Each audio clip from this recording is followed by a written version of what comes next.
হরে কৃষ্ণ কৃষ্ণ কৃষ্ণ হরে হরে, হরে রাম রাম রাম হরে হরে।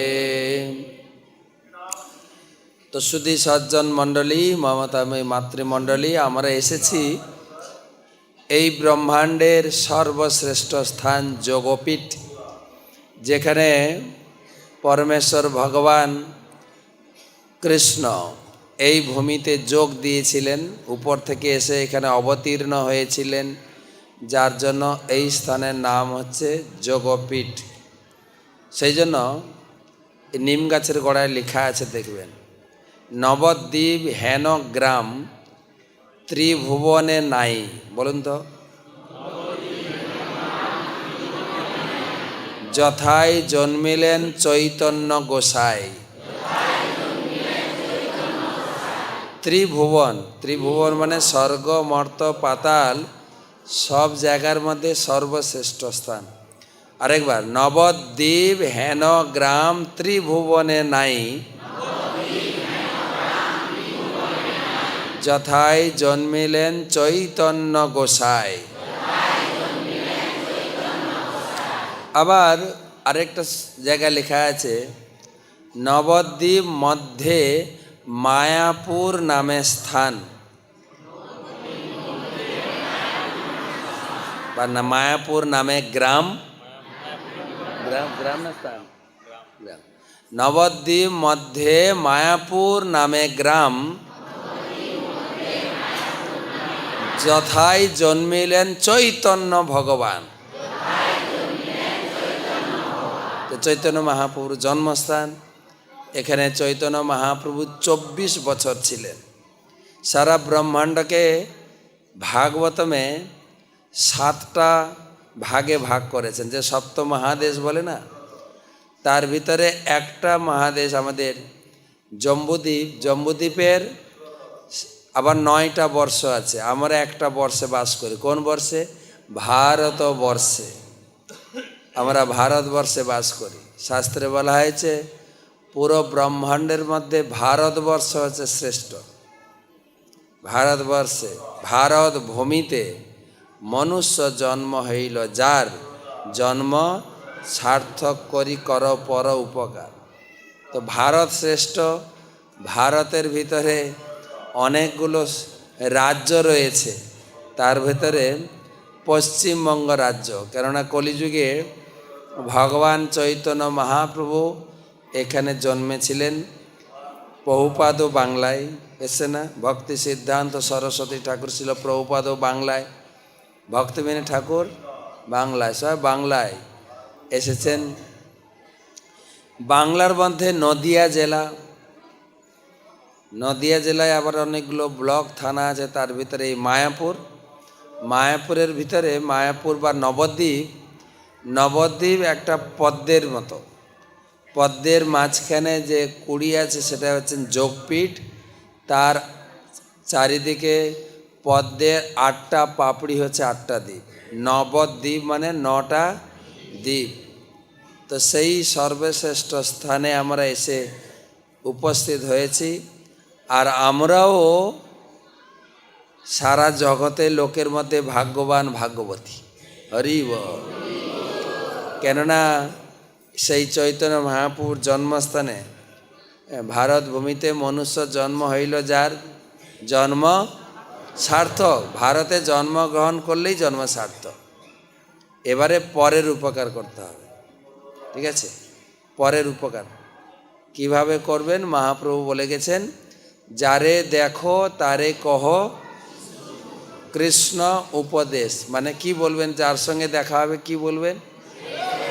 না, কৃষ্ণ উপদেশ মানে দুটো বই দেবেন। হ্যাঁ, গীতা দেবেন, নাহলে ভাগবত দেবেন। প্রভুপাদ বলেছেন, আপনার লেকচারে লোকের জীবন পরিবর্তন হবে না, আমার বই স্পর্শ করলে লোকের জীবন পরিবর্তন হবে। তাই বেশি লোকের কাছে লেকচার না দিয়ে যারে দেখো তারে কহ কৃষ্ণ উপদেশ, দুটো গ্রন্থ। একটা হচ্ছে গীতা, সরাসরি কৃষ্ণের উপদেশ, 574টা শ্লোকে উপদেশ আছে কৃষ্ণ, টোটাল 700 শ্লোক, কিছু আনুষঙ্গিক আছে।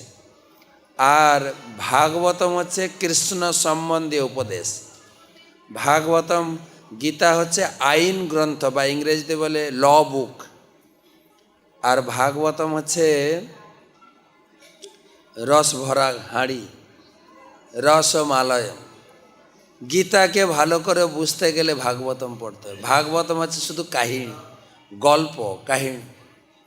তাই যার সঙ্গে দেখা হবে এই দুটো গ্রন্থ নিতে বলতে হবে। কার সঙ্গে দেখলে, দাদা আপনার ঘরে গীতা আছে? না না, ইস্কনের গীতা আছে কি? হ্যাঁ, রাখুন একটা। তো এই করে আমরা প্রভুপাদের গ্রন্থ দেব, তাহলে তাদের জীবন পরিবর্তন হবে। তো এই নবদ্বীপ কয়টা দ্বীপ? 9টা দ্বীপ। কারা কারা পরিক্রমা করেছেন এর আগে? নবদ্বীপ মণ্ডল পরিক্রমা বা 50% লোক না, দেখেন জীবনে একবার পরিক্রমা করবেন। হাজার হাজার লোক, গত বছর প্রায় 13,000 লোক দেশ বিদেশ থেকে এসে পরিক্রমা করেছেন। তো আপনারা যারা পরিক্রমা করেছেন প্রতি বছর একবার আসেন, পরিক্রমা করে যাবেন। ছিল ভক্তি সিদ্ধান্ত সরস্বতী ঠাকুর, ছিল প্রভুপাদ বলেছেন এই নবদ্বীপ পরিক্রমার মাধ্যমে সারা বিশ্ব শুদ্ধ হয়ে যাবে। তো বিদেশ থেকে আসতে তো অনেক খরচা, লক্ষ লক্ষ টাকা খরচা করে আসে জীবনে একবার পরিক্রমা করতে। আপনারা কাছাকাছি থাকেন, মেদিনীপুর এখানে কাছেই, চলে আসবেন, পরিক্রমা করবেন। আমাদের এবছর ফেব্রুয়ারি মাসে পরিক্রমা হবে, আসবেন। আর যেহেতু এতটা হেঁটে হেঁটে এসছেন, আজকে ভাবছি এই বসে বসে একটু পরিক্রমা করে দিই। করবেন পরিক্রমা? হাঁটতে হবে না, টাকা পয়সা খরচা লাগবে না, প্রসাদও খেতে হবে না, এমনি এমনি হাঁটলে। যারা যারা পরিক্রমা করেছেন আগে, শুধু মনটাকে নিয়ে যাবেন। হ্যাঁ, এই জায়গায় তো ছিলাম, এই জায়গায় তো দর্শন করেছি, এই জায়গায় কীর্তন করেছি, ধুলাতে গড়াগড়ি করেছি, মনে আছে না? সেই জায়গায় নিয়ে যাবে। আর যারা জাননি তারা কানে শুনবেন, বসে বসে পরিক্রমা, ঠিক আছে? আমাদের হাতে সব মিলিয়ে 45 মিনিট আছে। তো পরিক্রমা করবেন? হ্যাঁ বললে শুরু করব। আরে বাহ, সম্মেলনে এসে পরিক্রমা হয়ে যাবে। ভালো, সম্মেলনে খরচায়। তো 9টা দ্বীপ মনে রাখতে হবে কিন্তু। কয়টা দ্বীপ? 9টা দ্বীপ। প্রথম দ্বীপ হচ্ছে সীমন্ত দ্বীপ। সীমন্ত, সীমন্ত, সীমা বলে না, সীমা, সীমন্ত দ্বীপ, যেখানে মহাপ্রভু সীমন্তিনী মাতার সামনে আবির্ভূত হয়েছিলেন। সীমন্তিনী মাতা আছেন দুর্গা। তিনি একবার এই মহাপ্রভু এই আসার পরে কিছু লীলা রয়েছে চৈতন্য চরিতামিতে, চৈতন্য ভাগবতে। মহাপ্রভু যে আসার পরিকল্পনা হচ্ছে তা শিব ঠাকুর সত্যযুগ থেকে আলোচনা করছেন। আর এই কাহিনী পাবেন চৈতন্য মঙ্গল গ্রন্থে। চৈতন্য চরিতামিতে অনেক বড়, চৈতন্য ভাগবত আর চৈতন্য মঙ্গল মাত্র একটা করে বই, নতুন বেরিয়েছে এবছর। আপনারা সব দোকানে পাবেন। মায়াপুরে চৈতন্য মঙ্গল, খুব সুন্দর পয়ার ছন্দে সেখানে লেখা হয়েছে যে সত্যযুগে, কোন যুগে? আমরা কোন যুগে আছি? কলিযুগ। সত্যযুগে চর্চা শুরু হয়েছে। সত্যযুগে কৈলাসে, কৈলাসে কোন ভগবান থাকেন? শিব আর পার্বতী থাকেন না? শিব পার্বতী তারা থাকেন। একদিন শিব ঠাকুর গৌরাঙ্গ, বলুন গৌরাঙ্গ, গৌরাঙ্গ, গৌরাঙ্গ, গৌরাঙ্গ, গৌরাঙ্গ বলে কীর্তন করত।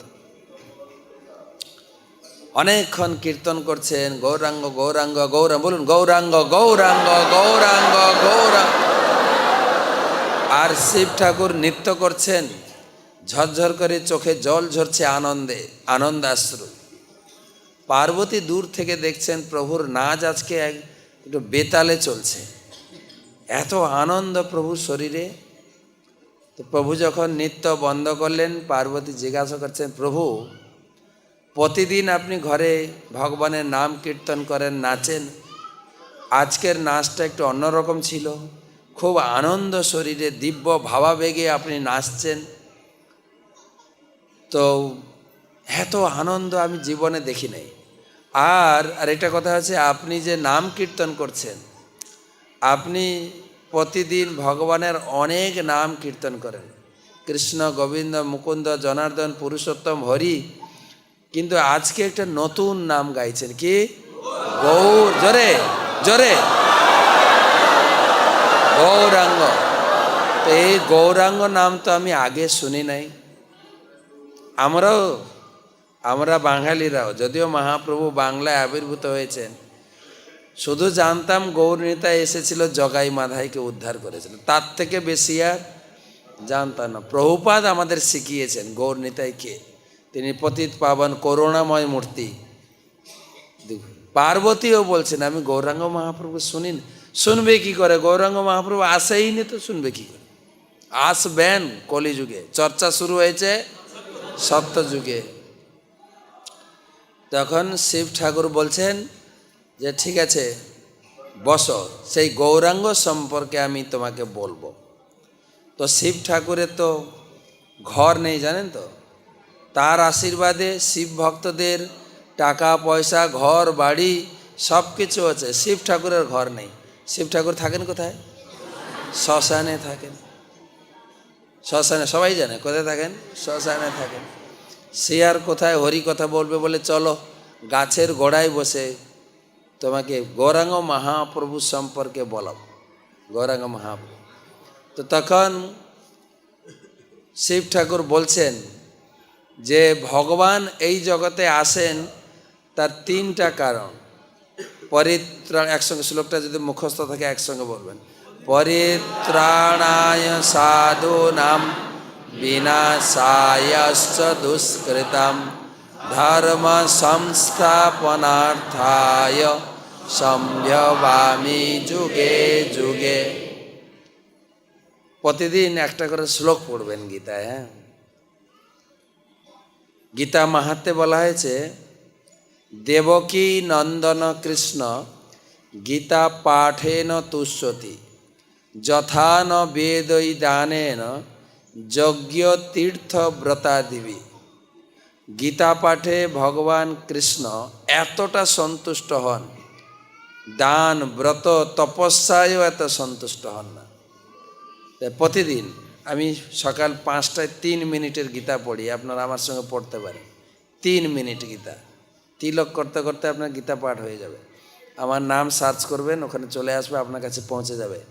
3 মিনিটের গীতা পাঠ। আর সন্ধ্যার সময় 40 মিনিট ভাগবত পাঠ। আর রবিবার দিন টক শোর ঝগড়াঝাঁটি, ঠিক আছে। সামনে রবিবার ঢুকবেন, টক শোতে আছে, এখন সিরিজ চলছে আলোচনা, বিয়ে বাড়ি। যদিও বিয়ে করি নাই, কিন্তু বিয়ে আলোচনা করতে খুব মজা লাগছে কিন্তু। হ্যাঁ, 3খানা এপিসোড হয়ে গেছে, ঠিক আছে। ব্রাহ্মণকে পছন্দ, দুজন বড় ব্রাহ্মণকে বসিয়েছি, মায়াপুরের বিখ্যাত ব্রাহ্মণ। একজন হচ্ছে কৃষ্ণ চৈতন্য প্রভু, মায়াপুরের মধ্যে এখন টপে চলছে। আরেকজন হচ্ছে নির্মল চৈতন্য প্রভু, দুজনই পড়ায়, বিয়ে পড়ায়। প্রশ্ন করেছি আপনারা বৈদিক শাস্ত্র থেকে মন্ত্র পড়ে বিয়ে করান, তারপরে বিয়ে বাড়িতে মেয়েরা বরকে 7 পাকে বাঁধে। কয় পাকে বাঁধে? বেঁধেছে না? বাহ বাহ, 7 পাকে বাঁধে। তা সত্ত্বেও বিয়েটা ভেঙে যাচ্ছে কেন, ডিভোর্স হচ্ছে কেন? আপনার কি কম মন্ত্র পড়েন, নাকি যারা বেশি দক্ষিণা দেয় পুরো মন্ত্র পড়েন, যারা কম দক্ষিণা দেন কম মন্ত্র পড়েন? বিয়ে ভাঙছে কেন? আপনারা দায়ী, জবাব দেন। তারা জবাব দিচ্ছেন, হ্যাঁ কেন বিয়ে ভাঙছে। তো শুনতে গেলে রবিবার দিন টক শোতে ঢুকবেন, বিয়ে বাড়ি। তো প্রতিদিন আপনি ঘরে পাবেন। তো গীতা পাঠ ভগবান সন্তুষ্ট হন।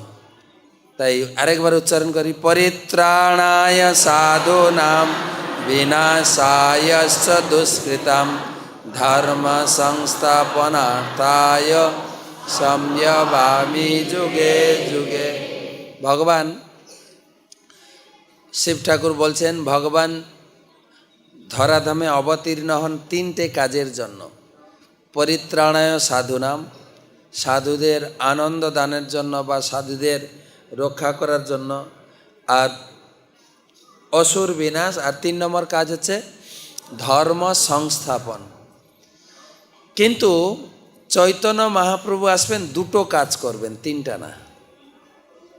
তিনি সাধুদের রক্ষা করার জন্য আসবেন, ধর্ম সংস্থাপন করার জন্য আসবেন। 3 নম্বর কাজ কি ছিল? দুষ্কৃতি অসুর বিনাশ করবেন না। কেননা কলিযুগে কোনো অসুরই নাই, তো মারবেন কি করে? অসুর আছে না নেই? তাহলে অসুর মারলেন না কেন? না, একটা দিক দিকে তিনি ছিলেন সীতা মায়ের কাছে প্রতিশ্রুতিবদ্ধ, আর দ্বিতীয়টা ছিল কলিযুগে সবাই অসুর। এখন আপনার আবার অভিযোগ দেবেন না তো ভাগবত কীর্তন প্রভুর কাছে, যে প্রভু কোন এক মহারাজকে ধরে নিয়ে এলেন, আমাদেরকে ডেকে বলছেন অসুর। আমি বলছি না, এই বলা হচ্ছে ভগবত গীতায় 16 অধ্যায় পড়বেন। 16 অধ্যায় লেখা আছে অসুরের গুণাবলী আর ভক্তের গুণাবলী। 16 অধ্যায়টাকে বলা হয় আয়না। আয়নার সামনে দাঁড়াবেন, নিজের মুখ দেখা যাবে তো নাকি? আপনি বলতে পারেন না, আয়নাতে যদি আপনার মুখ খারাপ দেখায় আপনি বলতে পারেন না আমি তো অতটা খারাপ না, তো এ আয়নার দোষ না। তো সেই জন্য ওখানে বর্ণনা করা আছে, তাই সবাই অসুর। চৈতন্য মহাপ্রভু একবার প্রথম তিনি মারতে উদ্যত হয়েছিলেন। কাকে? জগাই মাধাইকে। জগাই মাধাই নিত্যানন্দ প্রভুকে মেরেছেন। কে মেরেছেন? হ্যাঁ, জগাই না মাধাই? হ্যাঁ, এটা মনে রাখবেন। মাধাই মেরেছে, তাহলে ভুল হবে না। কিন্তু কে মেরেছে? ম থাকবে না, তাহলে বুঝবে না। মাধাই মেরেছে। তো তখন মহাপ্রভু সুদর্শন চক্র ধারণ করলেন যে আমি মাধাইকে কেটে ফেলব। তখন নিত্যানন্দ প্রভু বললেন যে না, আমাদের এই অবতারে কাউকে মারামারি কোনো লিস্টেই নেই, মারব কি করে? নিত্যানন্দ প্রভু বললেন যে আমার যদি কোনো পুণ্য বা স্বীকৃতি থাকে আমি মাধাইকে দিচ্ছি, আপনি মাধাইকে উদ্ধার করুন। তাই বলা হয় আমরা মহাপ্রভুর জন্মস্থানে এসেছি, মহাপ্রভু পতিত পাবন, পতিতদেরকে উদ্ধার করেছেন। কিন্তু আমরা এতটাই পতিত, আমাদেরকে মহাপ্রভু উদ্ধার করবেন এই ভরসা আমাদের নেই। আমাদেরকে উদ্ধার করবেন একটু ভরসা আছে নিত্যানন্দ প্রভুর উপরে। মহাপ্রভু তো কেটে দিতে চেয়েছিলেন জগাই মাধাইকে।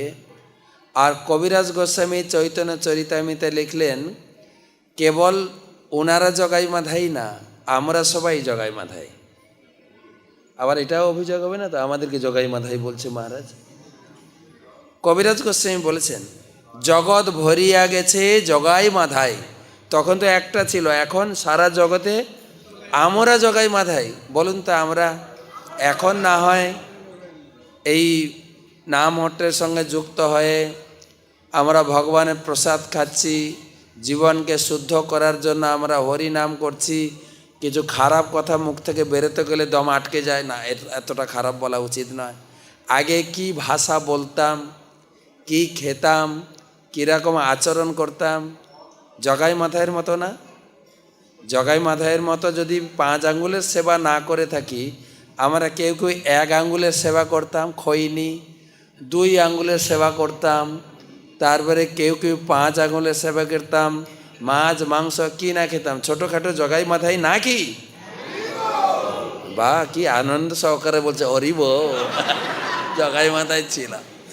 প্রভুদের কৃপায় আমাদের জীবন শুদ্ধ হচ্ছে। জগৎ ভরিয়া গেছে জগাই মাধাই, সবাই হেরিছে বাট গৌর নিতাই। সবাই অপেক্ষা করছেন গৌর নিতাই আসবেন, আমাদের উদ্ধার করবেন। তাই ছিল প্রভুপাদ এবং তার সুযোগ্য শিষ্য ছিল জয়পতাকা স্বামী গরু মহারাজকে আদেশ দিয়ে গেছেন, বাড়ি বাড়ি গৌরনিতাই প্রতিষ্ঠা করো, গৌরনিতাই। তাই আমরা ধীরে ধীরে গৌরনিতাইয়ের প্রসাদ খেয়ে ধীরে ধীরে আমরা ভক্ত হচ্ছি। তাই শিব ঠাকুর বললেন যে আমাদের মহাপ্রভু তিনি কাউকে মারবেন না। একটা ছিল সবাই অসুর, আর আরেকটা ছিল কৃষ্ণ, তিনি সীতা দেবীকে তিনি প্রতিশ্রুতি দিয়েছিলেন। কি প্রতিশ্রুতি বলবো? যখন ত্রেতা যুগে ভগবান রামচন্দ্র, লক্ষ্মণ, সীতা তাদের বনবাস হয়ে গেল, বনবাস, তখন তারা চিত্রকূট পর্বত বা বিভিন্ন জায়গায় ভ্রমণ করতে করতে এক জায়গায় দেখছেন হাড়ের পাহাড়, কঙ্কালের পাহাড়। মা সীতা জিজ্ঞাসা করছেন, প্রভু এটা কিসের, কোথা এত লোক মারা গেছে? তখন ভগবান রামচন্দ্র বললেন, এটা হচ্ছে মুনি ঋষিদের কঙ্কাল, রাক্ষসরা মুনি ঋষিদের খেয়ে ফেলেছে, আর আমি রাক্ষসদের মেরেছি, সব মিলিত কঙ্কাল জমা আছে। সীতা মায়ের একটু হৃদয়ে করুণার উদ্রেক হলো যে এত লোক মারো কেন তুমি? তোমার হাতে অস্ত্র থাকলে তুমি মারো। ভগবান রামচন্দ্রের হাতে কি অস্ত্র আছে? তীর ধনুক। একদিন এটা স্বামী স্ত্রী কৌতুক করতে করতে বলছে, কৌতুক, স্ত্রী বলছে, ও গো, এখন না স্ত্রীরা স্বামীদের নাম ধরে ডাকে, কেন পড়াশোনা করতে করতে ও সুমন বলতে বলতে বিয়ে করে ফেলেছে, সুমন ডাকাটা থেকে গেছে। তোমাকে আবার তোমার পায়ে হাত দিয়ে প্রণাম করতে, ওটা পারবো নি, নাম ধরে ডাকে। কিন্তু আগে কি ছিল, কয়েকটা ভাষা ব্যবহার হতো, ও গো, কি গো, কোথায় গেলে গো, ব্যাস। বলছে, ও গো তুমি দেখো তো এই লক্ষ্মী নারায়ণ, নারায়ণের হাতে অস্ত্র আছে, কি অস্ত্র? সুদর্শন চক্র। তারপরে শিব পার্বতী, শিবের হাতে ত্রিশূল আছে, আছে কি না? আবার রাম সীতা, রামের হাতে ধনুর্বাণ আছে। কিন্তু এই রাধা কৃষ্ণের ছবিতে কৃষ্ণের হাতে কোনো অস্ত্র নাই, বাঁশি বাজাচ্ছে। স্ত্রী এমনি কৌতুক করতে করতে বলছেন, স্বামীও একটু মজা করে করে বলেছেন, বলছে তুমি এটা বুঝলে না কেন? দেখো, শিব পার্বতী, রাম সীতা, লক্ষ্মী নারায়ণ তারা বিয়ে করেছেন, স্ত্রীর ভয়ে অস্ত্র ধরে দাঁড়িয়ে আছে। রাধা কৃষ্ণ তো বিয়েই করেনি, লাভারকে জড়িয়ে ধরে বাঁশি বাজাচ্ছে। তো কৃষ্ণ ঠাকুর অস্ত্র ধারণ করেননি কেন? না, সীতা তিনি ভগবান রামচন্দ্রকে বললেন, তোমার হাতে অস্ত্র থাকলেই তুমি তোমার মারতে ইচ্ছা হয়, পরের অবতারে আসবে তো তুমি অস্ত্র ধারণ করবে না। বলছে ঠিক আছে, অস্ত্র ধারণ করব না। তাই দাপর যুগে ভগবান আবির্ভূত হয়েছিলেন, অস্ত্র ধারণ করেননি, বাঁশি। কিন্তু অসুর মেরেছেন কিনা? বেজায় অসুর মেরেছেন, সব থেকে অসুর বধ করেছেন কৃষ্ণলীলায়। আর এত মজাদার কাহিনী, ভাগবতমে 10ম স্কন্ধ পড়বেন, পুরো 90টা অধ্যায় গল্প। আর প্রভুপাদ ওই অংশটাকে একটা ছোট্ট গল্পের আকারে বই বানিয়েছেন, যেটা হচ্ছে কৃষ্ণলীলা, লীলা পুরুষোত্তম শ্রীকৃষ্ণ। যেখানে যাবেন বাচ্চাদের জন্মদিন বা কারোর বিবাহ বার্ষিকী, ওই বইটা গিফট করবেন। হ্যাঁ, পারলে ভাগবত গিফট করবেন, না হলে কৃষ্ণলীলা বইটা পড়ে যা আনন্দ পাবেন, না মজা পাবেন। আমাদের পরম পূজ্য শ্রী শ্রীমৎ সুবক স্বামী গুরু মহারাজ বলেছেন, রাত্রে শোয়ার আগে ওই বইটা তুমি পড়বে। ওটা একটা মক্ষম, ঘুমের মক্ষম ওষুধ। রাত্রে তোমার সামনে কৃষ্ণ আসবেন, দর্শন দেবেন। তো লীলা পুরুষোত্তম শ্রীকৃষ্ণ 90টা গল্প, প্রচুর অসুর বধ করেছেন। প্রথম কোন অসুর বধ করেছেন? প্রথম পুতনাকে, 6 দিনের শিশু, 6 দিনের শিশুকে কি অস্ত্র দিয়ে মেরেছেন? অস্ত্র উঠাবে কি করে? বরং বাচ্চারা লাথি মারে, লাথি দিয়ে মেরেছেন। তাও না, কি দিয়ে মেরেছেন? হ্যাঁ, কি বলছেন আমার শুনে সকালবেলা কালকে রাত্রে মুড়ি খাইয়েছেন, এত দম থাকে নাকি? ঘরে সবাই অন্ন খায়, রুটি খায়, আপনার খাচ্ছে মুড়ি। দেন কি বলছেন শোনাই যাচ্ছে না। হ্যাঁ, দুধ পান করে তো মারলেন কি করে? শুনেন, আরো ভালো করে মনে রাখার জন্য বলছে, শুনেন আমি যেটা বলছি শুনেন, মনে রাখার মতো। যুবতী মেয়েরা, ইয়াং মেয়ে একটা যদি ইয়াং ছেলেকে একটা চুমু দেয় না, সেই ছেলেটা মরে যায়। সেই ভগবান ভগবান পুতনাকে একটা চুমু দিয়েছেন, বাহ। কালিয়কে পা দিয়ে দাবিয়ে দিয়েছেন, কেসির মুখে হাত ঢুকিয়ে দিয়েছেন, আছে না খুব সুন্দর সুন্দর। তারপরে ধেনুকাসুর এসেছিল, ওটা আরো মজাভাবে হয়েছে, দুটো পা ধরে লাটিমের মতো ঘুরিয়েছেন, তো বধ করেছেন ভগবান। তখন সেই সীতা দেবী তো রাধারানী বলছেন, তুমি বললে অস্ত্র ধারণ করবে না, কিন্তু মারদাঙ্গা তো ছাড়নি, তো এইরকম করে হবে না, এর পরের অবতারে তোমার ভিতরে ঢুকে আসব। তাই বহি কৃষ্ণ, অন্তর রাধারানী আছেন ভিতরে। কাউকে মারতে গেলে রাধারানী ভিতর থেকে আটকাবেন। সেই জন্য আমাদের গৌরাঙ্গ মহাপ্রভু কাউকে মারেননি, রাধারানী আছেন ভিতরে। রাধা ভাব সমন্বিতম, রাধা ভাব দ্যুতি সমন্বিতম, নৌমি কৃষ্ণ স্বরূপম। রাধা ভাব নিয়ে তিনি জগতে আবির্ভূত হয়েছেন, তাই তিনি কাউকে মারবেন না, শিব ঠাকুর বললেন। তো অনেক বড় লেকচার দিয়েছেন। তো তিনি আসবেন, কেবল হরিনাম দিয়ে জগৎকে শোধন করবেন। হরিনাম, মহাপ্রভু কলিযুগে দুটো সাবান দিয়েছেন। কলিযুগে আমার নেটে খুঁজবেন, কলিযুগের দুটো সাবান। যেরকম কাপড় নোংরা হলে আমরা কি দিয়ে ধুই? ডিটারজেন্ট সাবান, ডিটারজেন্ট সোপ, পাউডার। শরীর ময়লা হলে বডি সোপ, লাইফ বয়, একদম আপনি বয় হয়ে যাবেন, লাইফ বয়। তারপরে লিরিল, স্যান্ডলিন, না অনেক কিছু আছে, লাইফ বয় নামটাও এরকম আছে, প্রতিদিন ব্যবহার করবেন। দাঁত কি করে ধোয়েন? দাঁত পেস্ট, কোন পেস্ট? না, আমি একটু ভালো পেস্টের কথা বলবো। অনেক সময় শরীরে গ্যাস হয়, মুখ দিয়ে দুর্গন্ধ বের হয়, হ্যাঁ, লোক সব দূরে চলে যায়, প্রভু আপনার মুখে দুর্গন্ধ। কিন্তু এমন একটা পেস্ট ব্যবহার করবেন যার নাম হচ্ছে ক্লোজ আপ, সবাই ক্লোজ চলে আসবে, কাছে চলে আসবে, ওই জন্য ওর নাম হচ্ছে ক্লোজ আপ। ক্লোজ আপ মানে কাছে চলে আসবে। কি সুন্দর আপনি মুখ থেকে সুগন্ধ বেরোচ্ছে, ক্লোজ আপ। দাঁত মাজবেন টুথপেস্ট দিয়ে, ঠিক আছে? কাপড় মাজবেন ডিটারজেন্ট সোপ, বডি ধোবেন বডি সোপ, দাঁত মাজবেন টুথপেস্ট, বাসন কোসন ধোবেন কি দিয়ে? জোরে, ভীম বার। হৃদয় ধোবেন কি করে?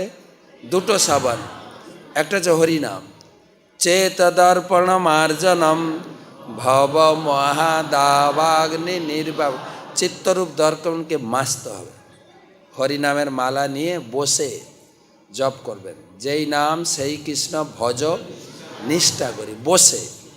বসে জপ করবেন, 16 মালা জপ কমপ্লিট করবেন বসে, হেঁটে না, ঠিক আছে? এখন যদিও বা দীক্ষা পাওয়ার আগে বসে জপ করতে হবে, এখন দীক্ষা পাওয়া হয়ে গেছে মানে শুধু মালাটা নিয়ে ঘুরতেই থাকিল, বসে না। কেউ বলে মর্নিং ওয়াক, কেউ আবার বাজার করতে যায় মালা একদিন দেখছি আবার হরে কৃষ্ণ হরে কৃষ্ণ হরে কৃষ্ণ। আলু কত করে? রাম রাম রাম রাম হরে, বলছে 20 টাকা। রাম রাম একটু কম না?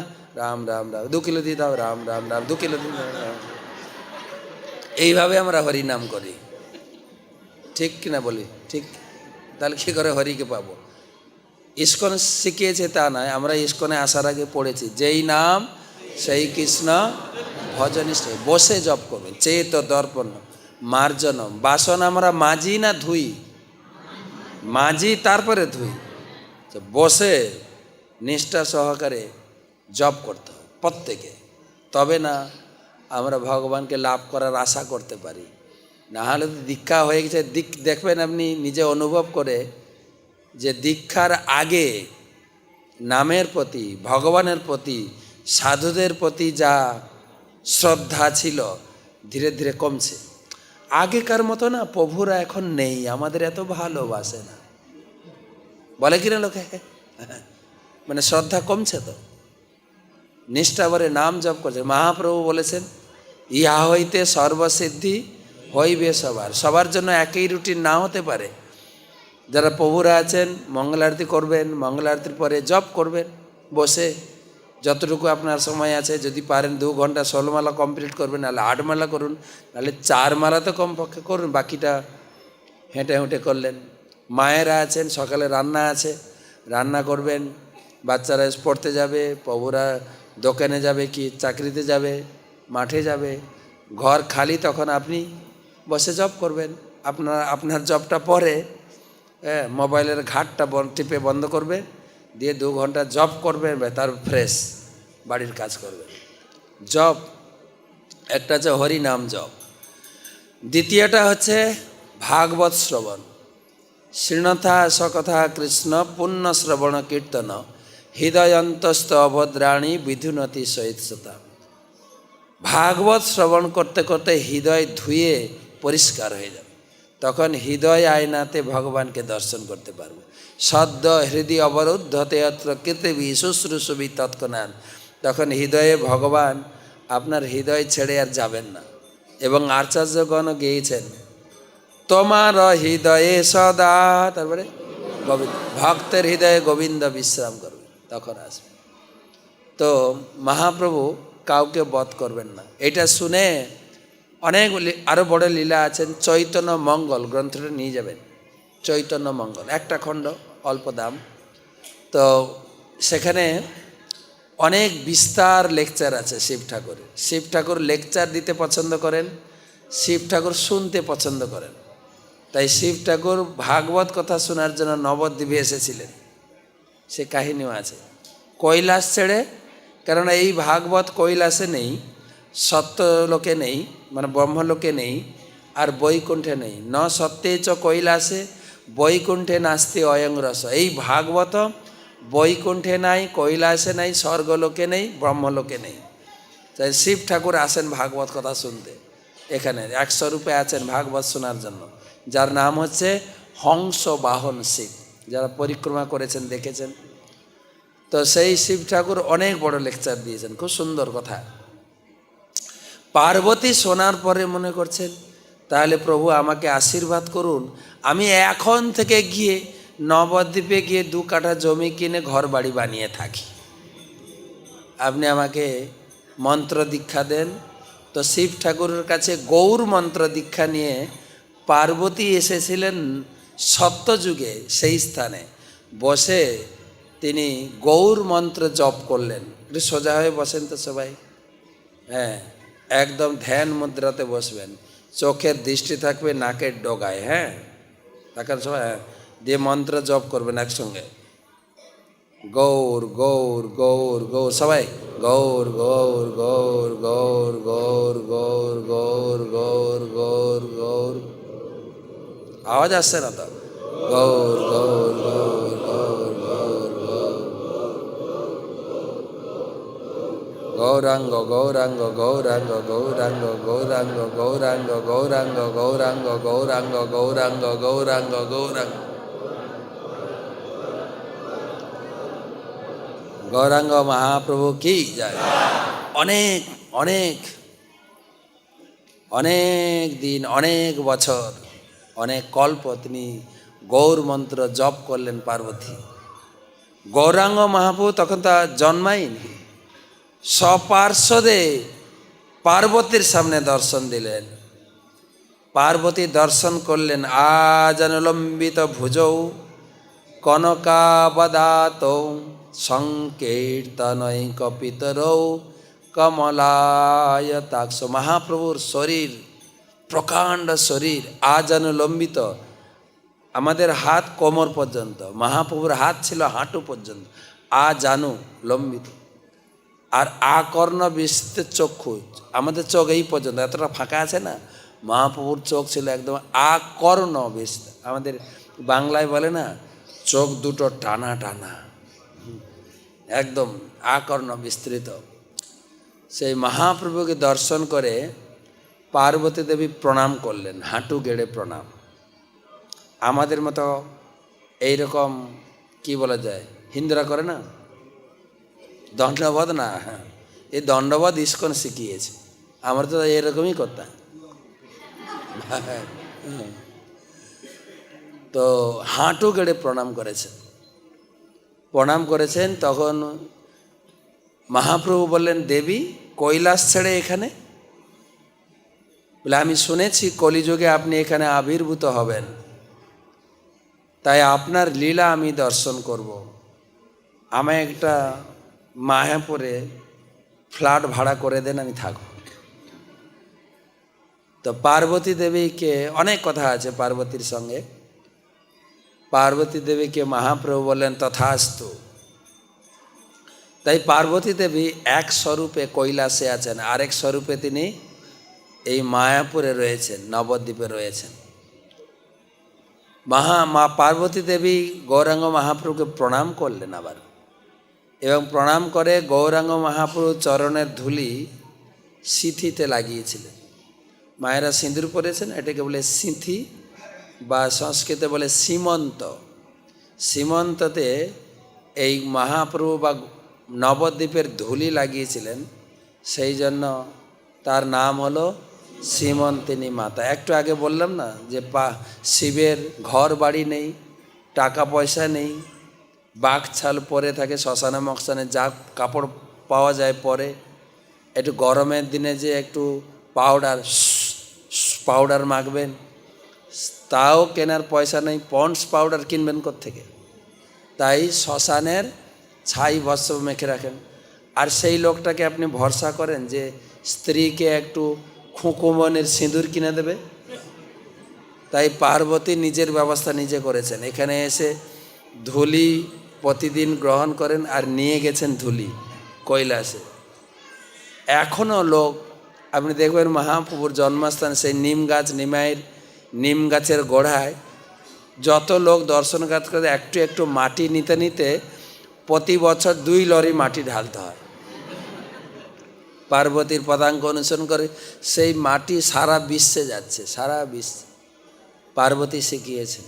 তাই পার্বতী সিঁথিতে গৌরাঙ্গ মহাপ্রভু চরণের ধুলি লাগিয়েছিলেন, ওই জন্য পার্বতীর এক নাম সীমন্তিনী মাতা। সেই দ্বীপের নাম হয়ে গেল সীমন্ত দ্বীপ। নবদ্বীপের 9টা দ্বীপের একটা হলো সীমন্ত দ্বীপ। আমাদের মেদিনীপুরের লোক, তারা আবার নবদ্বীপ বলতে পারে না, তারা বলে নগরদ্বীপ। আমিও আপনাদের জেলার লোক, তো পূর্ব মেদিনীপুরে, ওখানে নগরদ্বীপ যাবেন, নগরদ্বীপটা কোথায়? নবদ্বীপ একটা দ্বীপ হলো। এবারে টাইম তো শেষের দিকে, এবারে একটু লোকাল ট্রেনে না, এবারে একটু এক্সপ্রেস ট্রেনে যাব, ঠিক আছে? দৌড়াতে হবে, ঠিক আছে? এবারে সেই সীমন্ত দ্বীপে অনেক কিছু দেখার আছে। জগন্নাথ মন্দির, অভিন্ন পুরীধাম, পুরী থেকে বিগ্রহ এসছেন, পুরী, সে অভিন্ন জগন্নাথ মন্দির। তারপরে নিমাইয়ের মামার বাড়ি আছে বেলপুকুর, দাদু আছেন, হ্যাঁ, দিদাও আছেন। সেই 700 বছরের সেবিত শিবিগ্রহ, কি নাম, মদন গোপাল, খুব জাগ্রত, যে যা প্রার্থনা করবেন মনোবাসনা পূর্ণ করেন, মদন গোপাল আছেন। তারপরে আমরা এই সীমন্ত দ্বীপ হাঁটতে হাঁটতে আমরা এগিয়ে যাব, জলঙ্গি পড়বে, জলঙ্গি পার হব। তার আগে একটা স্থান আছে যেখানে বলরাম দাপর যুগে এসেছিলেন, তিনি ময়াসুরকে বধ করেছিলেন। আপনারা জানেন কুরুক্ষেত্রের মাঠে 2 জন বিশেষ ব্যক্তিত্ব, তারা কুরুক্ষেত্রের মাঠে ছিলেন না, এক হচ্ছে বিদুর, আর হচ্ছে বলরাম। তাই বলরাম যখন কুরুক্ষেত্রের যুদ্ধ চলছিল, তখন তিনি ঘুরতে ঘুরতে নবদ্বীপ এসেছিলেন। নবদ্বীপে ওই বামনপুকুর বাজারটা আছে, ওইসব ব্রাহ্মণদের বাস ছিল। তখন ব্রাহ্মণরা বলরামকে অনুরোধ করলেন, তুমি তো অসুর বধ করো বৃন্দাবনে, আমাদের এখানে একটা অসুর আছে, তার নাম হচ্ছে ময়াসুর, তাকে বধ করো। তো বলরাম বধ করেছিলেন সেই মাঠে, সেই জন্য সে মাঠের নাম ময়ামারি মাঠ। কিন্তু লোকের ভিতরে কথা ধীরে ধীরে অপভ্রংশ হয়ে হয়ে এখন লোক নাম রেখেছে মারামারির মাঠ, মায়ামারি মাঠ বলতে পারে না। সেইটা পেরিয়ে জলঙ্গি পেরিয়ে যাব দ্বিতীয় দ্বীপ। দ্বিতীয় দ্বীপ হচ্ছে গদ্রুম দ্বীপ। প্রথম দ্বীপ কি ছিল? সীমন্ত দ্বীপ। দ্বিতীয় দ্বীপ গদ্রুম দ্বীপটা অনেক বড়, অনেক কিছু দর্শনীয় আছে। প্রথমে সুবর্ণ বিহার, যেখানে সুবর্ণ সেনের রাজাকে মহাপ্রভু সত্যযুগে দর্শন দিয়েছিলেন, এবং সেই সুবর্ণ সেনের রাজা তিনি প্রার্থনা করেছিলেন যে তোমার এই লীলাতে অংশগ্রহণ করব। তিনি এসেছিলেন মহাপ্রভু লীলাতে বুদ্ধিমন্ত খান, এবং মহাপ্রভুর বিয়েতে, বিয়ের আগে কি হয়? অধিবাস। অধিবাসে পুরো বিয়ের খরচাটা স্পন্সর করেছিলেন উনি, বুদ্ধিমন্ত খান। চৈতন্য মঙ্গলে, চৈতন্য ভাগবতে আছে কাহিনী, এত সুন্দর। শুধু অধিবাসে এত পান বিতরণ করেছিল। পান বিতরণ করতে করতে যে পানগুলো পড়ে গেছিল হাত থেকে, সেই পানগুলো বিক্রি করলে 10টা বিয়ে হয়ে যেত। এত খরচা করেছিলেন বুদ্ধিমন্ত খান। তার সেই সুবর্ণ বিহার সত্যযুগে, তার সত্যযুগের বাড়িরও কিছু নিশান আছে, ওখানে আমরা দর্শন করতে যাই। তারপরে যাই সানন্দ সুখদ কুঞ্জ, শিল ভক্তিবিনোদ ঠাকুর মহাশয়ের বাড়ি, যিনি এই মায়াপুর ধামকে পুনরাবিষ্কার করেছেন। তিনি ভক্তিবিনোদ ঠাকুর নাম শুনেছেন তো? আপনাদেরই লোক, নামহট্ট প্রতিষ্ঠার লোক ভক্তিবিনোদ ঠাকুর। তিনি ব্রিটিশ আমলের ডেপুটি ম্যাজিস্ট্রেট ছিলেন, তখনকার দিনের সবথেকে বড় পদাধিকারী। তার বাড়ি ছিল ওখানেই, অফিস ছিল কৃষ্ণনগরে, মাত্র 12 কিলোমিটার রাস্তা। তখন মোটর বাইক, সাইকেল, যানবাহন কিছু ছিল না। ব্রিটিশ সরকার তার জন্য রেলের পাত বসে রেল লাইন বানিয়ে দিয়েছিলেন শুধু ওই ব্যক্তির জন্য। বিশাল সংসারী লোক ছিলেন, 2টো বিয়ে ছিল, মাত্র 12টা ছেলে মেয়ে ছিল। তবুও তাকে বলা হয়েছে ষড় গোস্বামীর পরে 7ম গোস্বামী। তিনি সন্ধ্যা, তার রুটিন ছিল 2 ঘন্টা অফিসে কাজ করতেন, মাত্র 2 ঘন্টায় সব কাজ সেরে ফেলে বাড়ি এসে জব করতেন। প্রতিদিন লক্ষ নাম জপ করতেন। সন্ধ্যে 7টায় শুয়ে পড়তেন। ঘুম থেকে উঠতেন রাত্রি 9টায় ঘুম থেকে উঠতেন। কয় ঘন্টা হলো? 2 ঘন্টা। সারা রাত বসে বসে গীতা, ভাগবত, বেদ বেদান্তের সব কথাকে গানের আকারে লিখে গেছেন। গানের আকারে যে ভজন গীতি রয়েছে না, সেইগুলো পড়লেই আপনার পুরো দিব্যজ্ঞান প্রাপ্তি হয়ে যাবে। একদিন বই লিখতে লিখতে তিনি জানলা দিয়ে দেখছেন এটি মন্দির। তিনি দেখেছেন বিশাল জ্যোতির্ময় মন্দির, যোগপীঠ মন্দির। তো তিনি তার সুযোগ্য পুত্র বিমলা প্রসাদকে বললেন, দেখো তো কোনো মন্দির দেখতে পাচ্ছি? হ্যাঁ, মন্দির দেখতে পাচ্ছি। তখন বললেন, তার পরের দিন তিনি জগন্নাথ দাস বাবাজি, জগন্নাথ দাস বাবাজিকে নিয়ে এলেন, যিনি বয়স হয়ে গেছেন, চলতে পারে না, মাত্র 125 বছর বয়স হয়ে গেছে। তাকে ঝুড়িতে করে এই জায়গায় এলেন, কারণ তার আগে এই যোগপীঠ লুপ্ত হয়ে গেছিল। মহাপ্রভু জন্মগ্রহণের পরে ধীরে ধীরে লুপ্ত হয়ে কিছু লোক নবদ্বীপে মহাপ্রভুর জন্মস্থান বলে ওটাকে পরিচয় করেছিল। কিন্তু ভক্তিবিনোদ ঠাকুর এখানে এলেন, এখানে জগন্নাথ দাস বাবাজিকে নিয়ে এলেন, এবং এখানকার লোককে জিজ্ঞাসা করছেন, কারণ রাত্রে তিনি জ্যোতির্ময় মন্দির দেখেছেন। এই জায়গায় এসে জিজ্ঞাসা করলেন এই জায়গাটা কার? তো একজন মুসলিমের এই জায়গাটা ছিল। তখন তারা বলছেন এই জায়গাটা পতির। বলছে কেন? না, ধান লাগাই, গম লাগাই বা ঢেঁড়স গাছ লাগাই, যা লাগাই হয় তুলসী গাছ। এই জায়গাটা আমাদের কোনো কাজে লাগছে না, আপনারা চাইলে নিতে পারেন। বলে আমাদের দিয়ে দেন, আমাদের কাজে লাগবে। তো এই কথা হতে হতে জগন্নাথ বাবাজি ঝুড়িতে বসছিলেন, ওখান থেকে লাফ দিয়ে নিচে নেমে ধেই ধেই করে নাচছেন, হরি বল হরি বল হরি। বলে এটাই হচ্ছে চৈতন্য মহাপুর জন্মস্থান। সেই ভক্তিবিনোদ ঠাকুর পুনঃ আবিষ্কার করেছেন, তার বাড়ি ওখানে। তারপরে আমরা গোরাদহ দর্শন করতে যাই। তারপরে সুরভি কুঞ্জ, সুরভি কুঞ্জেতে নামের হাট খুলেছে খোদ নিতাই, সে সুরভি কুঞ্জ। সেটা হচ্ছে গদ্রুম দ্বীপ কেন নাম হলো, সীমন্ত দ্বীপ কেন নাম হলো মনে আছে? সীমন্তিনী মাতা। গদ্রুম দ্বীপ, গো মানে গাই, দ্রুম মানে বৃক্ষ। বিশাল একটা বটবৃক্ষের নিচে গাই তপস্যা করেছিলেন। কোন গাই? সুরভি গাই। কেন তপস্যা করেছিলেন? আপনারা জানেন ইন্দ্র বৃন্দাবন লীলায় কৃষ্ণের চরণে অপরাধ করেছিলেন। কি অপরাধ করেছিলেন? না, ভগবান কৃষ্ণ বৃন্দাবনে ইন্দ্র পূজা করত সবাই, এমনকি নন্দ বাবাও কৃষ্ণটা বন্ধ করলেন যে আমি জগতে এসেছি ধর্ম প্রতিষ্ঠা করতে। ধর্ম মানে হচ্ছে আমার পূজা করা, আর আমার বাবা দেবদেবীর পূজা করছে, তাহলে আমি কাকে শেখাবো? আগে ঘরে দেবদেবী পূজাটা বন্ধ করতে হবে। বাবাকে বুঝিয়ে সুঝিয়ে বন্ধ করেছেন, সব কাহিনী বলছি না, তাহলে না হলে আমার কাছ থেকে ভাগবত কেউ কিনবেন না। তাই ভাগবত আমার কাছ থেকে নিয়ে পড়বেন। সেই গিরি গোবর্ধন ধারণ লীলা 3টে অধ্যায় আছে, কত সুন্দরভাবে করেছেন গিরি গোবর্ধন। তো বন্ধ করে দিলেন ইন্দ্র পূজা। তখন ইন্দ্র ক্ষুব্ধ হয়ে কি করলেন? এই বৃন্দাবনবাসীরা, তিনি এসেছেন পুজো নিতে, প্রত্যেকটা তিথিতে দেবদেবীরা আসেন। যেরকম কয়েকদিন আগে গণেশ বাবা এসে ঘুরে গেলেন, গণেশ চৌটি, উনি প্রথম আসেন। তারপরে এই মাসের শেষে আসবেন কে? শেষে না, কয়েকদিন পরে আসবেন বিশ্বকর্মা আসবেন। বিশ্বকর্মার ডেট ফিক্সড 17 সেপ্টেম্বর উনি আসবেন। বাকি সব দেবদেবী তিথি ধরে আসেন, যেরকম দুর্গা আসবেন পঞ্চমীতে, তারপর তার মেয়ে আসবেন, লক্ষ্মী আসবেন পূর্ণিমাতে, তারপরে আমাদের শিক্ষামন্ত্রী আসবেন বসন্ত পঞ্চমীতে তিথি। শুধু বিশ্বকর্মা ঠাকুর আসেন, তার তারিখ দেখে আছেন 17 সেপ্টেম্বর উনি আসবেনই, 17 সেপ্টেম্বর। তো একবার মনে হয় টিকিট বুকিং করতে মানে দেরি হয়ে গেছিল, 2016 সালে তিনি এসেছিলেন 18 সেপ্টেম্বর। কেন আমি ছোট থেকে বিশ্বকর্মা পুজো করি, আমার ডেটটা জানা আছে, ঠিক আছে? তো আসেন।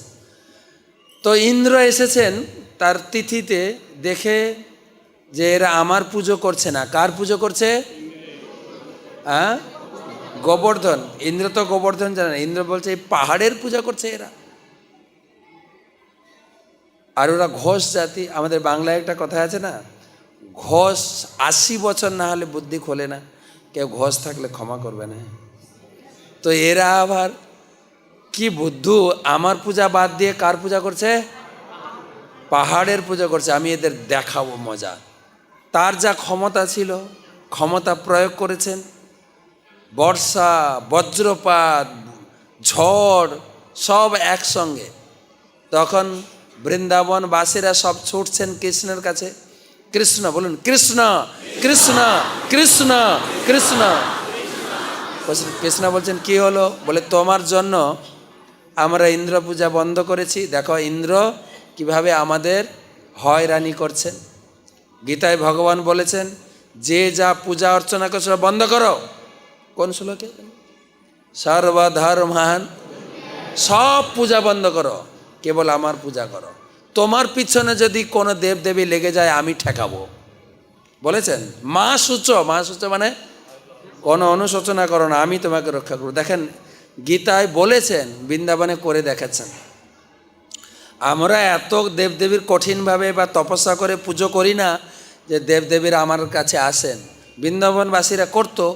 ইন্দ্র এসেছেন, ইন্দ্র তখন এত বর্ষা, ঝড়, বাতাস দিয়েছেন। তখন কৃষ্ণের কাছে আসেন। কৃষ্ণ বলছেন তোমরা কার পুজো করেছ? বলে গোবর্ধনের। তা আমার কাছে কেন এসছো? গোবর্ধন কাছে যাও। তখন গোবর্ধন কাছে নিয়ে এসছেন। গোবর্ধন উঠিয়ে তিনি ব্রজবাসীকে রক্ষা করেছেন কিনা সেই ভরসা রাখবেন। কখনো মনে কিন্তু আসে না যে আমার জীবনে, আমি তো হরিনাম করছি, অনেক বিপদের মধ্যে আমার সংসারটা চলছে গো। আগে যে বিপদ তারণ ব্রত করতাম না, ওইটাই করি, যেন না হলে না বিপদ সব এসে ঝামেলা করছে। না, কৃষ্ণের উপর ভরসা রাখতে হবে। কোনো দেবদেবীর পূজা নয়, কৃষ্ণই। কৃষ্ণই বিপদ দেবেন, কৃষ্ণই বিপদ মাথা থেকে সরাবেন। আর শুধু তাই না, আমরা এই 7 দিন কুন্তী দেবীর উপরে পাঠ করলাম। ভগবানের কাছে কি চাইবেন কুন্তী দেবী শিখিয়েছেন, কি চাইবেন? বিপদ চাইবেন। কেন? বিপদ থাকলে ভগবান আসবেন, না হলে আসেন না। সুখে থাকলে ভূতে কিলায় বলে। হ্যাঁ, তুলসীদাস বলেছেন যে সুখ সে সব হরি ভজে, দুঃখ সে ভজে কই, अगर সুখ সে ভজে তো দুঃখ কাহা সে হুই। সুখে দুঃখে যদি ভগবানকে মনে রাখতে পারে, তো তখন ইন্দ্র অনেক প্রচেষ্টা করে যে প্রচুর বর্ষা দিয়েছেন, আর ভগবান গিরি গোবর ধারণ করে সবাইকে রক্ষা করেছেন। তখন ইন্দ্র লোক পাঠিয়েছেন, স্বর্গ থেকে অগ্নিদেবকে পাঠিয়েছেন, যান তো দেখেন তো বৃন্দাবনটা বন্যার বানে ভেসে গেছে কিনা। তো অগ্নিদেব এসেছেন, উপর থেকে দেখছেন না, কিছুই হয়নি, চারিদিকে জল, কিন্তু পুরো বৃন্দাবনবাসী কোথায়? পাহাড়ের নিচে দাঁড়িয়ে আনন্দ করছে। তিনি গিয়ে খবর দিয়েছেন। ইন্দ্র বললে, ভাগ, কি ফালতু কথা বলছেন, 7 দিন বর্ষা, ঝড়, বজ্রপাত, কেউ আর বেঁচে থাকে নাকি? তো অগ্নিদেবের কথায় ইন্দ্র বিশ্বাস করলেন না। একটা বাচ্চা ছেলে কি করে পাহাড় উঠাতে পারে? ইন্দ্র বিশ্বাস করছে না, আর আমাদের লোকেরা কি করে বিশ্বাস করবে বলেন ভগবানকে? তখন তিনি পবনদেবকে পাঠালেন, আপনি যান দেখুন। পবনদেব এসে দেখছেন ঠিক একই। তিনি গিয়ে খবর দিলেন যে ব্রজবাসীদের কিচ্ছুই হয়নি, তিনি সবাই পাহাড়ের নিচে বসে পিকনিক করছে। তখন ইন্দ্রের মাথা নড়ে, ছাড়ি, তার মানে আমার বড় ভুল হয়ে গেছে। কোথায় ভুল হয়েছে? কোথায় ভুল হয়েছে? কোথায়? বসের কাছে। বস, ও তো আমাদের সবার বস, তিনি আমাদের চাকরি দিয়েছেন, তিনি আমাদের চাকরি দিয়ে। ভুল হয়েছে তো কোথায় ভুল হয়েছে? যাবে কোথায় এখন? ভয়ে দৌড়াচ্ছে, চাকরি যায়, ভয়ে দৌড়াচ্ছেন। দৌড়াতে দৌড়াতে পিতামহ ব্রহ্মার কাছে পৌঁছেছেন। ব্রহ্মার কাছে বলছে, ব্রহ্মাজি আমাকে সাহায্য। বলছে, তোমাকে কি সাহায্য করব? বলছে, ভগবান কৃষ্ণের চরণে অপরাধ হয়ে গেছে। তখন ব্রহ্মা বলছেন, ভগবান কৃষ্ণের চরণে অপরাধ করে আমার কাছে এসেছ? আমি একটা গবেট, আমি আগে ভুল করে বসেছি, আমি এত ভুল করে বসেছি, আমি জীবনেও ভগবানের সামনে মুখ দেখাতে পারবো না, আর আমার কাছে এসো সাহায্য চাইতে। কি বলবো তোমাকে? তো দুজনেই অপরাধী, অপরাধ করেছেন না বৃন্দাবনে। কি করবেন? তখন ব্রহ্মা তো বুদ্ধিমান লোক, বেদজ্ঞ পণ্ডিত, ভগবান তাকে সরাসরি বেদ জ্ঞান দিয়েছিলেন।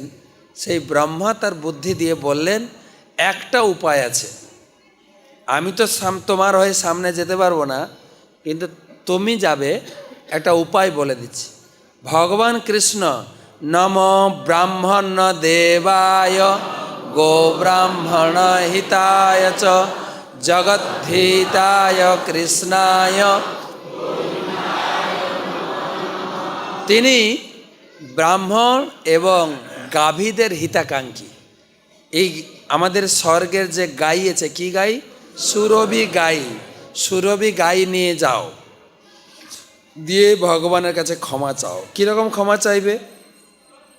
গাইটা সামনে রেখে দেবে, গাইকে দেখলে ভগবান খুব প্রসন্ন হয়ে যাবেন, তখনই তোমার আবেদনটা দিয়ে দাও, কাজ হবেই। ঠিক আছে? তখন ইন্দ্র সে গাইকে নিয়ে এলেন বৃন্দাবন, গোবর্ধন থেকে 18 কিলোমিটার দূরে তিনি নামলেন, বিমান নিয়ে হাতির উপরে নামলেন, দিয়ে হাতের উপর থেকে পায়ে নিচে মাটিতে নামলেন, মুকুট খুললেন, রাজ পোশাক সব ছেড়ে দিয়ে সাধারণ বৈষ্ণব পোশাক ধরে গাই সামনে চলছেন, গাইয়ের লেজ ধরে হামাগুড়ি দিতে দিতে এসেছেন, হাঁটু টাঁটু সব ছিঁড়েছেন, কত দৈন্যভাবে আসেন। যা দোষ করেছে, চাকরি টিকে কি না টিকে, প্যানেলটা উড়ে যাবে কিনা কে জানে, ভয়ে ভয়ে আসছেন। এসে ভগবান সামনে, ভগবান দাঁড়িয়ে আছেন, ভগবানকে অভিষেক করেছেন প্রথম। সুরভি গাইয়ের দুধ আর ঐরাবত হাতে নিয়ে এসেছিলেন মন্দাকিনীর জল। অভিষেক করেছেন, সেই অভিষেকের জল এখনও আছে বৃন্দাবনে, গোবিন্দকুণ্ড এখনও আছে, বিশাল পুষ্করিণী, কত জল আর দুধ ঢেলেছিলেন। তারপরে ভগবানকে স্তুতি করলেন, ভগবানের একটা নামকরণ করেছেন ইন্দ্র, গোবিন্দ রাখিল নাম, ইন্দ্র গোবিন্দ, গোবিন্দ তিনি সকলকে আনন্দ প্রদান করেন, গোবিন্দ বিশেষ করে ইন্দ্র এবং গাভীকে। তারপরে তিনি প্রার্থনা করলেন আমাকে ক্ষমা করে দেন। তখন ভগবান কৃষ্ণ বলছেন, ইন্দ্র দেবদেবীর পূজা আমি দিয়েছি, দেবদেবী পূজা করতে আমি বিধান দিয়েছি, যারা আমার পূজা করবে না তারা দেবদেবীর পূজা করুক, কিন্তু তা বলে আমার বাবা তোমার পুজো করবে, আমার বাবার হাতে তুমি পুজো নেবে, এটা তো মেনে নেওয়া যায় না, এত বড় তোমার সাহস। তখন ইন্দ্র কাঁপতে কাঁপতে, সরি ইন্দ্র। তখন ভগবান ক্ষমা করে দেন, কিন্তু ইন্দ্র নিজেকে এত গিল্টি ফিল করলেন, অনুশোচনা, অনুতাপ, যে আমি ভুল করলাম তো করলাম কোথায়? ভগবানের চরণে। সেই অনুশোচনা করতে করতে করতে করতে ওই গদ্রুম দ্বীপে এলেন। গদ্রুম দ্বীপে সুরভি গাইকে নিয়ে, সেই জন্য জায়গাটার নাম সুরভি কুঞ্জ, ওইখানে তপস্যা করেছিলেন। তপস্যা করেছেন কিসের জন্য? না দাপর যুগে তো কৃষ্ণের চরণে অপরাধ হয়েই গেছে, কলিযুগে ভগবান আসবেন গৌরাঙ্গ রূপে নবদ্বীপে, আগে থেকে গিয়ে একটু প্রার্থনা করে আসি, তাবিজ বেঁধে আসি যেন অপরাধ না হয়, তাই তিনি এসেছিলেন। তখন মহাপ্রভু আবির্ভূত হয়নি, কিন্তু তার সামনে মহাপ্রভু কীর্তন সহযোগে দর্শন দিলেন। ইন্দ্র প্রণাম করলেন, বলে দেবরাজ আপনি এখানে স্বর্গ ছেড়ে? বলে প্রভু আর সম্মান করবেন না আমাকে, আমি একজন অপরাধী ব্যক্তি, আপনার চরণে বৃন্দাবন লীলায় অপরাধ করেছি, বলে আমি তো আপনাকে ক্ষমা করে দিয়েছি। বলে আপনি ক্ষমা করে দিয়েছেন, আমার হৃদয়টা শান্ত হচ্ছে না যে আমি কি করে এত বড় অপরাধ আপনার চরণে করলাম, আপনার ব্রজবাসী ভক্তদেরকে, আপনার পার্শ্বদেরকে এত হয়রানি করেছে। বলছে আপনি কি চাইছেন? বলে আপনি আমাকে আশীর্বাদ করুন, এই গৌর লীলা, নবদ্বীপ লীলা, কলিযুগের লীলাতে যেন আমি কোনো প্রকারের অপরাধ না করি যেন। ঠিক আছে, এই যে অনুশোচনাতে অপরাধ মুক্ত হয়। আমরা তো ধরুন নাম হটে থাকি, ঘরে থাকি, কিছু না কিছু অপরাধ লেগেই আছে, মন সবসময় আমাদেরকে ক্ষিপ্ত করে, কেউ কিছু বলে দিল তাতেই রেগে যাই, অপরাধ হয়ে যায়, কথা কাটাকাটি হয়ে যায়, কথা বলা বন্ধ করে যাই, দেখা বন্ধ করে দেই, তোমার নাম হটে যাব না, হয় না? তখন আবার নাম হটা লিডার বা প্রভুরা গিয়ে সামাল দেয় যে ভুল ভ্রান্তি হবে, মিলেমিশে করুন, হ্যাঁ দুজনের দোষ আছে, দুজন দুজনের ক্ষমা চেয়ে নেন, ভুলে যান। কিন্তু মনে অহংকার আছে তো, ভুলতে চাই না, প্রভুরা জোর করছেন, দুজন বাঞ্ছাকল্পতরু করেন, যেহেতু মনের ইচ্ছা নেই বাঞ্ছাকল্পতরু করার, অহংকার, প্রভু জোর মাথা ঢোকান, মাথা ঢোকান, আর জোর করে করে, তখন মুখ থেকে মন্ত্রটাও ঠিক করবেন, বাঞ্ছ অহংকারে সব বাঞ্ছাকল্পতরু বলে, কিন্তু মন থেকে সেই অপরাধটা যায় না, কেননা অহংকার থেকে যায়। তো ইন্দ্রের মতো অনুশোচনা করতে হবে, তবে যাবে ইন্দ্র। সেই জন্য বলছেন ভুল করনা প্রকৃতি হ্যাঁ, হিন্দিতে একটা কথা, ভুল আপনার হবেই, আপনি যত বড় ব্যক্তি হন ছোট ব্যক্তি হন, ভুল করা আমাদের অভ্যাস। নাকি বলেন তো, শুধু বাচ্চারা ভুল করেন, মা ভুল করে না, বাবা ভুল করে না, নাকি শুধু বাচ্চারা করে? এক থাপ্পড় লাগবে আর ভুল করবে না, বাচ্চাদেরকে আমরা থাপ্পড় লাগাই, কিন্তু মা কি ভুল করে না, না বাবা কি ভুল করে না?